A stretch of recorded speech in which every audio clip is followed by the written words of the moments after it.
In November 1944, 30,000 feet above a Japanese airfield, Major Hideo Sakamoto pointed the nose of his aircraft at a formation of American bombers and fired a field gun.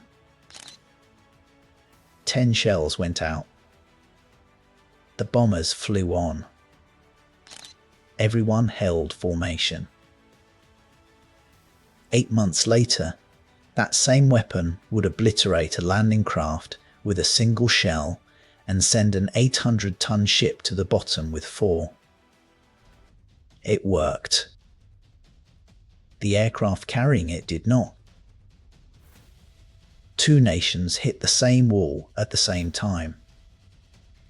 Japan faced the B-29 Superfortress, a machine that flew higher and farther than anything they could send up.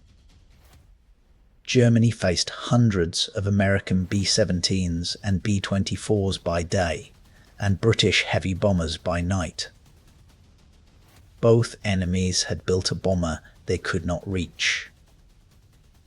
And both, before the end, reached for the same strange answer. They took the biggest gun they had, the kind that sat on the ground and fired at the sky, and bolted it into an airplane. This is the story of every one of those attempts, and why each one failed for the same reason. Japan built the purest version of it, a full field gun laid down the nose of a fighter. The B-29 was a nightmare made of aluminum. It cruised near 30,000 feet and carried tons of bombs from the Mariana Islands to the cities of Japan. By the spring of 1945, it was burning those cities out district by district with incendiaries, and from the home islands almost nothing could stop it. And the superfortress defended itself in a way no earlier bomber ever had. Its guns sat in remote turrets, banks of 50 caliber machine guns with no man beside them. A gunner aimed through a sight from inside the pressurized fuselage, while electric computing machines did the hard part. The computers read the target's range and speed, corrected for gravity and even the air temperature, and pointed the guns where the enemy fighter was going to be. A Japanese pilot closing on that formation was flying into fire that was aimed by machine. Japanese fighters could climb to that height. Barely. Their engines lost power in the thin air near the top of the climb, so a pilot who fought his way up arrived slow and nearly out of options. He had seconds to close and fire, then fall away before the formation pulled ahead. And a few rifle caliber rounds, sprayed in those few seconds, rarely brought down a machine that size. The Japanese army looked at that math. If you only get one pass, and only a moment of it, then one pass has to be enough to end a bomber.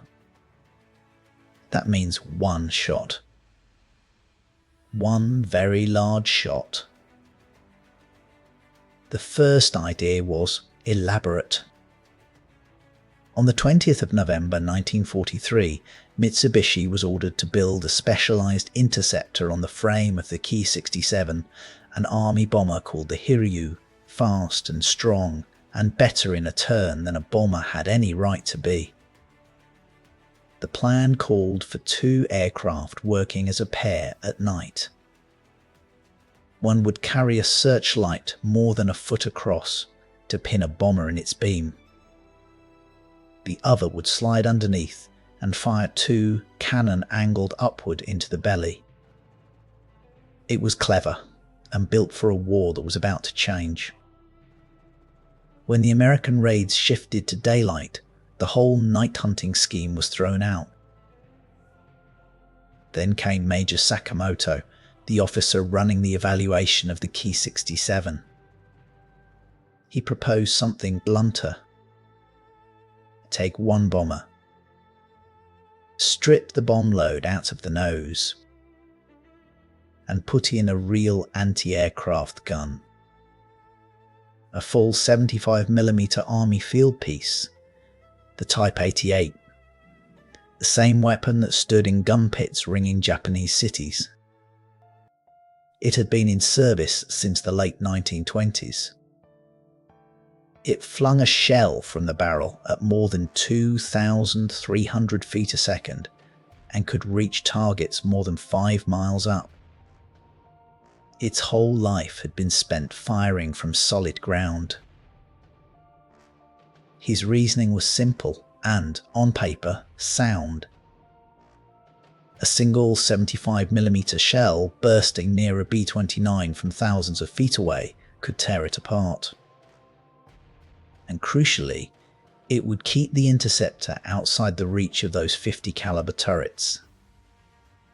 It was approved on the 20th of February 1944 as a daylight interceptor designated the Key 109. They took 2 Key 67 bombers and rebuilt their noses. Out came the glass and the bomb aimer's station. In went the Type 88, a gun 13 feet long, laid down the centre line of the fuselage.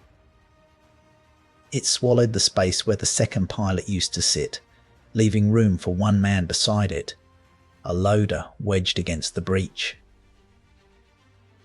The firing was electric, and the gun kicked its spent cases out automatically.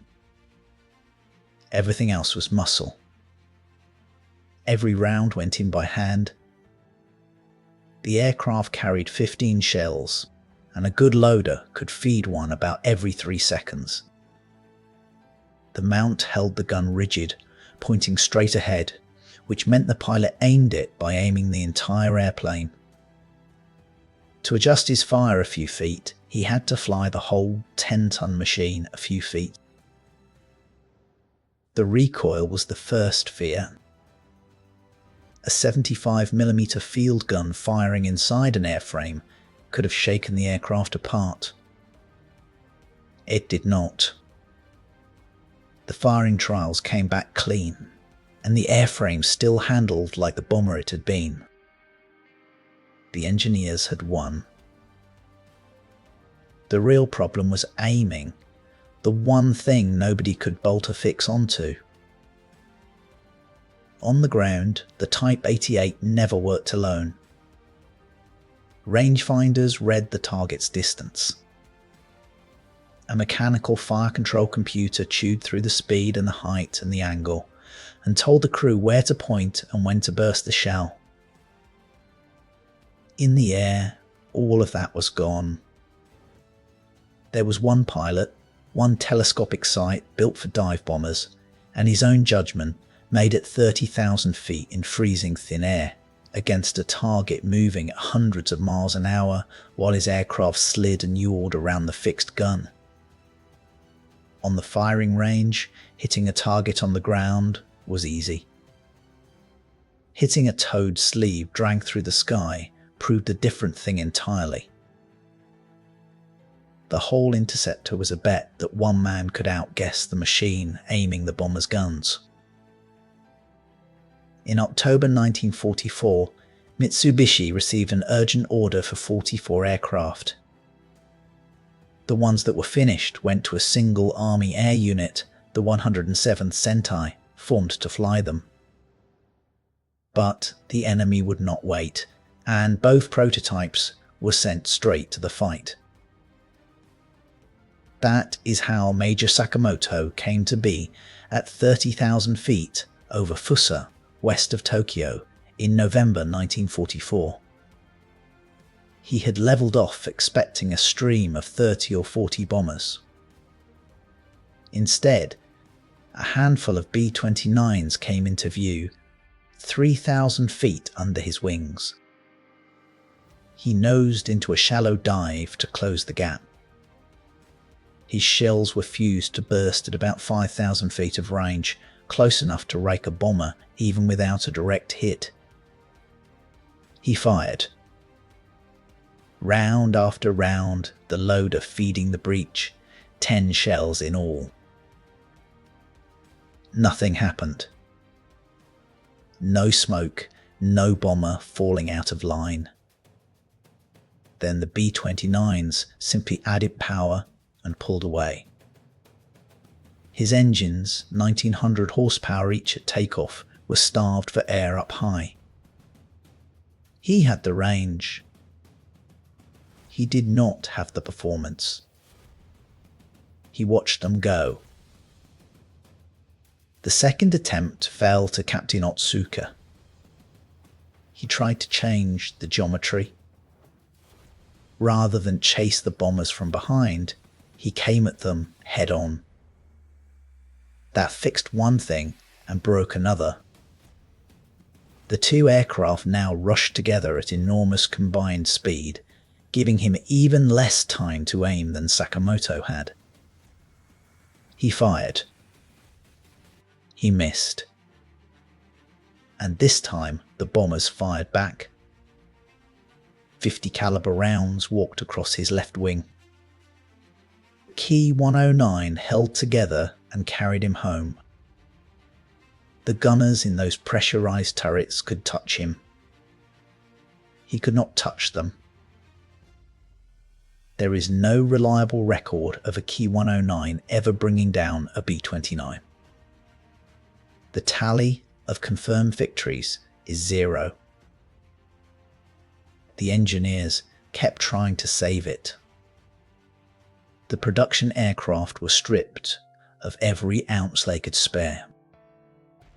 One prototype got a rocket engine for a burst of thrust in the climb. Another got turbochargers. Neither fix arrived in time or worked well enough to matter. And the enemy kept changing the question. The B-29s came down to lower altitude and switched to night raids. Then P-51. Mustangs began flying up from Iwo Jima, close enough to escort the bombers the whole way and hunt anything near them. A slow interceptor with a fixed field gun had nothing to offer against a nimble Mustang. In March 1945, production was cancelled. Of the 44 aircraft ordered, only 20 were ever finished, somewhere near 22 built in total. The interceptor that was supposed to break the B-29 never so much as scratched one. Was magnificent. In July 1945, off the coast of Osaka, they ran a different kind of trial. They pointed the Key 109 at ships. The first target was an army landing craft. One shell obliterated it. The second was an 800-ton vessel. 4 shells struck it along the waterline and sent it down. Against a slow target that could not shoot back or climb away, the flying field gun was everything Sakamoto had promised. The idea had been to use it against the invasion fleet everyone expected to land on the home islands, an invasion that never came. After the surrender, a single Key 109 was painted black and hoisted aboard an American escort carrier called the Corps, shipped across the Pacific for study.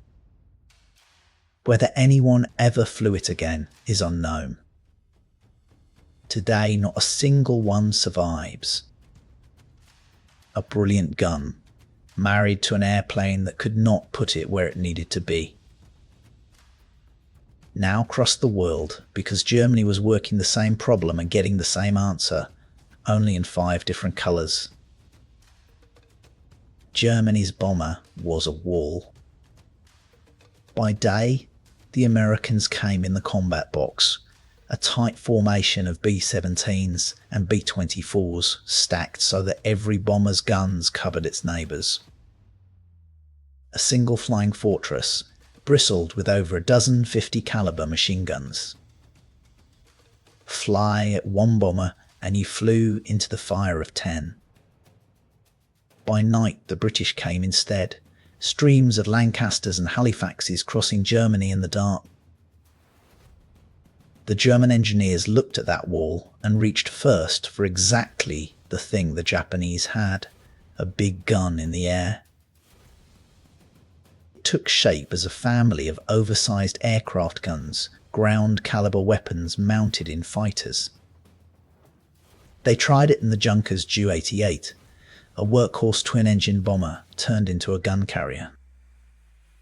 And most famously, in the Messerschmitt May 410, a fast twin-engine machine, in a variant that carried a 50mm cannon in its nose. That gun was lifted almost directly from a tank, the same class of weapon that armed the Panzer III. And the arithmetic behind it was the same. Sakamoto had done, half a world away at almost the same time. A B-17's 50 caliber guns were dangerous out to roughly 600 yards. The 50mm cannon in the Me 410 could reach a target from around 1,000 yards. So the plan wrote itself. Hang back beyond 600 yards, outside the bomber's spire. Match their speed, and snipe them through a telescopic sight, one at a time, with shells big enough that a single hit could break a fortress in half. For a while, against bombers with no fighter escort, the Me 410 could stand off and pick the box apart. But the gun that made it deadly made it a poor airplane. The cannon and its ammunition added more than 1,000 pounds under the nose.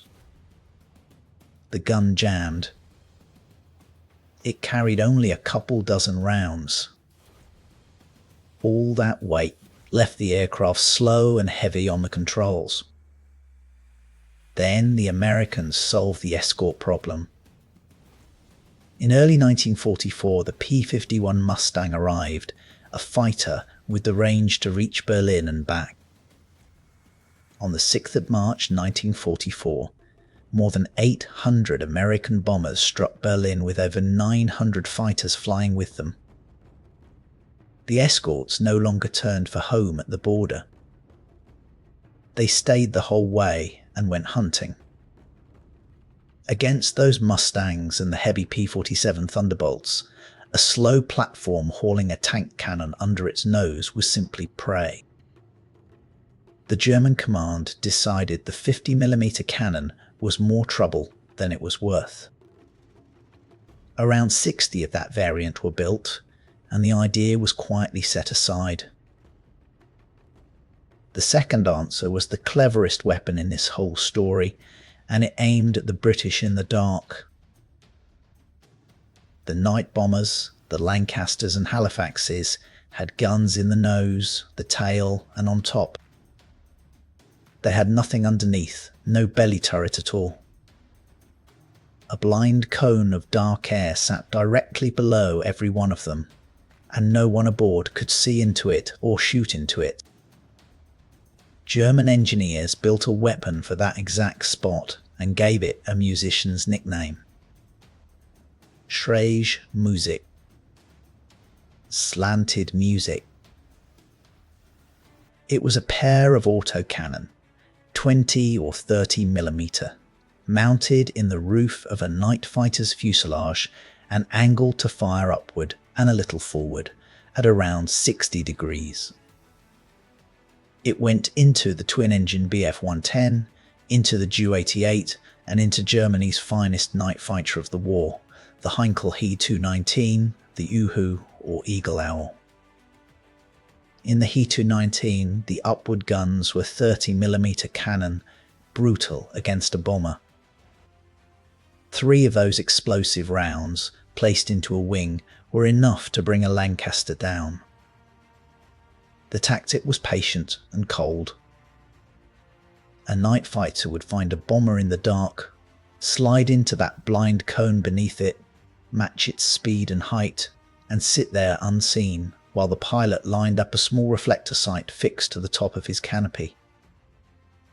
Then fire straight up into the wings, into the fuel tanks between the engines.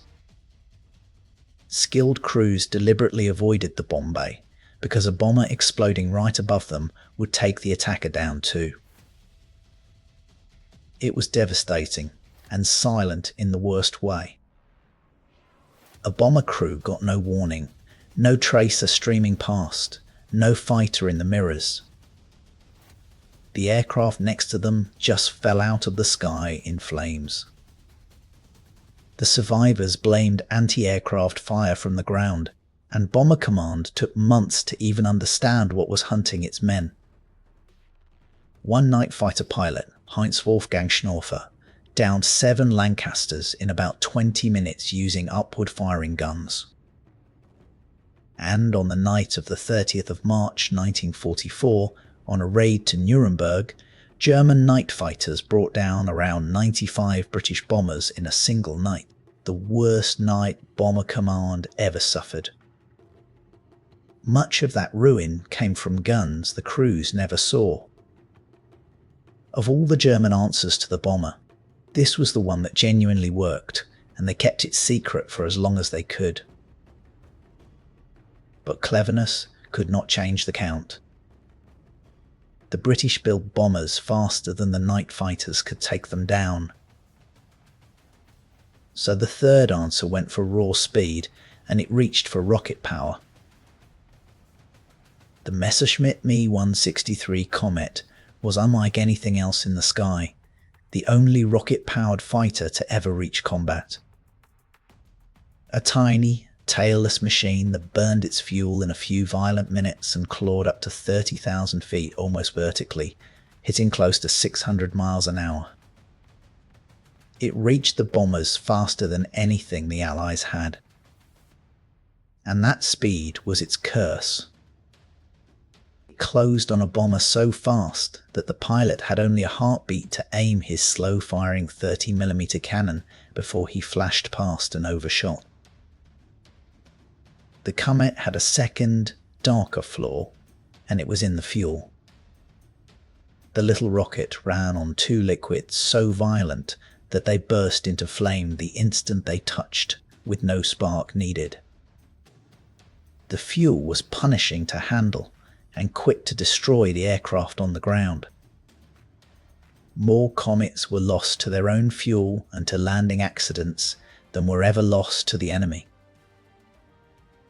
The fix for that was the strangest gun of the war. It was called the Jagdfaust, the Hunter's Fist.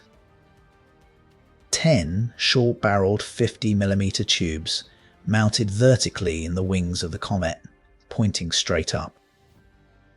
The pilot did not aim them, or even fire them. He simply flew directly under a bomber at full speed. A photoelectric cell, an eye watching the sky above, waited for the daylight to go dark as the bomber's shadow passed overhead. The instant it did, the circuit closed on its own, and all 10 tubes fired up into the bomber's belly in a single flash. The pilot's only job was to be in the right place. The little photoelectric eye had been worked out by an engineer named Dr. Orthuber at a German electrical company. In a fraction of a second, it did the one thing that had defeated Sakamoto and every pilot who tried to aim a big gun at a bomber, taking the human out of the aiming. It was used in combat at least once. On the 10th of April 1945, a Komet pilot named Fritz Kelb flew beneath an Allied heavy bomber, and the Hunter's Fist fired on its own and brought the bomber down.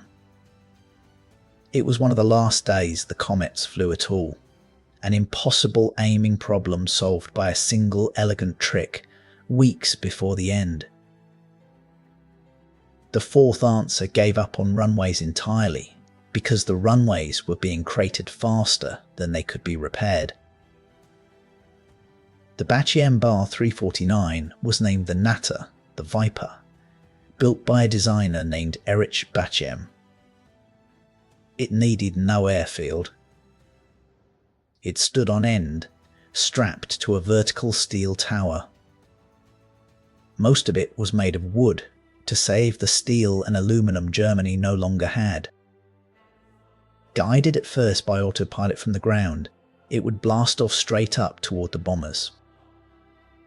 Near them, the pilot would take control, aim the whole nose at the formation, and fire a salvo of 24 unguided rockets in one burst. Then pilot and rocket engine would separate from the wooden shell and float down on parachutes to be used again. The wooden airframe was expendable. The man and the motor were not.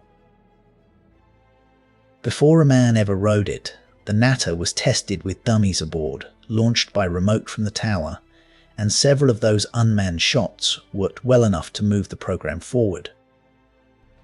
Then came the day to put a pilot on top of the rocket.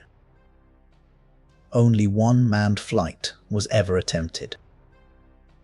On the 1st of March 1945, a young test pilot named Lothar Sieber climbed into a fully fueled Natter and was launched off the tower. He became the first man to leave the ground straight up under pure rocket power. Seconds into the climb, the machine pitched over onto its back. The canopy tore away. The aircraft never recovered, and after 55 seconds it came down and Sieber was lost. The Natter never flew a combat mission. The idea died on that first flight with the man who flew it. The fifth answer had no engineering left in it at all. Only nerve. By the spring of 1945, Germany was out of fuel, out of ammunition, and out of experienced pilots. The bombers came anyway, in their thousands. And so a Luftwaffe officer named Harjo Hermann raised a volunteer unit called Sonderkommando Elbe for one purpose: to fly straight into the bombers and ram them out of the sky.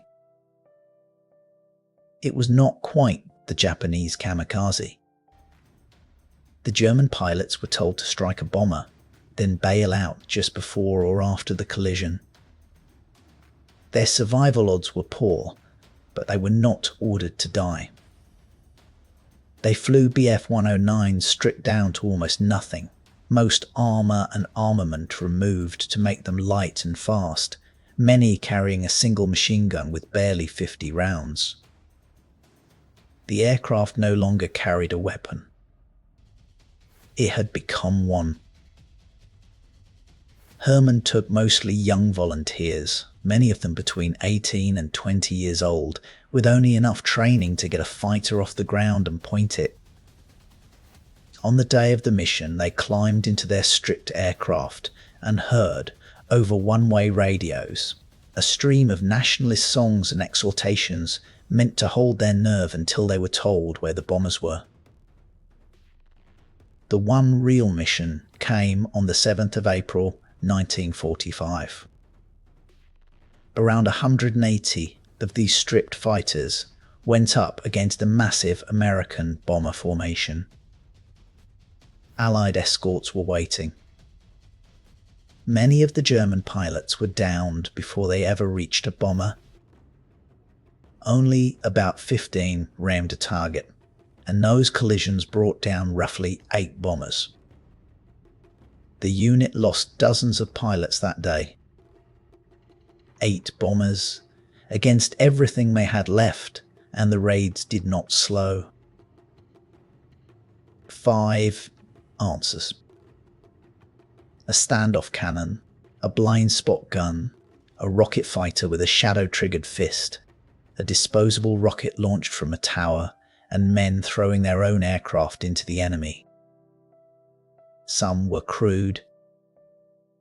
Some were the most ingenious weapons anyone built in the entire war. Every one of them failed for the same reason. Sakamoto's field gun failed over Fusse. Each was built to kill one bomber, up there where you could barely reach it. And each, at its best, could do exactly that. It never mattered. because the Allies never sent one bomber. They sent 1,000 at once, and then 1,000 more the next day, replaced faster than any of these weapons could take them down, with fighters flying the whole way beside them. Japan and Germany both engineered a perfect answer to a question the enemy had already stopped asking. Sakamoto's gun proved it in the clearest way of all. Pointed at a ship that could not run, it sank the ship with a single shell. Pointed at the bomber it was built to kill, it never touched one. The weapon worked. The war was simply larger than the weapon.